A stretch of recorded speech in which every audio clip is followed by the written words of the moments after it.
छात्र छात्री मानक पई पठाणी सामंत गणित मेधावृत्ति परीक्षार नोटिफिकेशन आसी जाइछि। एही वीडियो रे सविशेष तथ्य दिया जाइछि।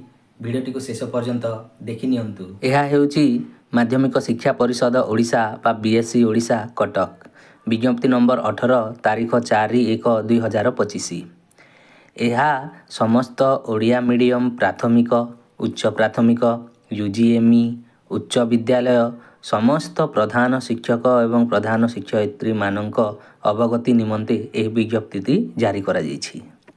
एही विज्ञप्ति रे दर्शा जाइछि जे पठाणी सामंत गणित मेधावृत्ति परीक्षा बा पीएमएसटी 2024 निमंते दरखास्त ग्रहण करा जाउछि। एही दरखास्त ग्रहण करा जिबार आरंभ तारीख हेउछि 7/1/2025 एवं शेष तारीख हेउछि 17/1/2025।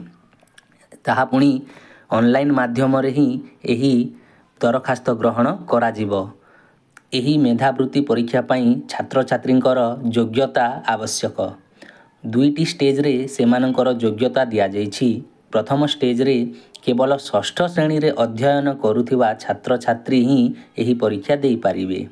द्वितीय स्टेज हेउछि केवल नवम श्रेणी रे अध्ययन करुथिबा छात्र छात्री माने ही एही परीक्षा देई पारिबे। अर्थात एही मेधावृत्ति परीक्षा केवल षष्ठ एवं नवम श्रेणी रो छात्र छात्री ही देई पारिबे।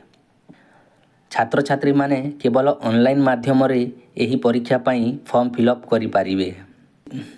ब्लॉक एजुकेशन ऑफिसरंक जरिया रे समस्त प्राथमिक उच्च प्राथमिक यूजीएमई स्कूल रो छात्र छात्री माने ऑनलाइन आवेदन करि पारिबे एवं हाई स्कूल रो छात्र छात्री माने हेड ऑफ द इंस्टीट्यूशन का जरिया रे ऑनलाइन आवेदन करि पारिबे।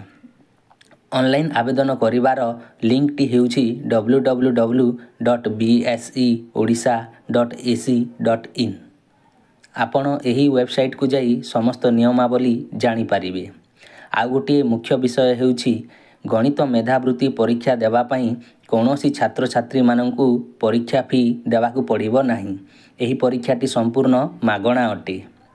परवर्ती पर्याय रे एही गणित मेधावृत्ति परीक्षार परीक्षा तारीख विज्ञप्ति जरिया रे जणाई दिया जिवो।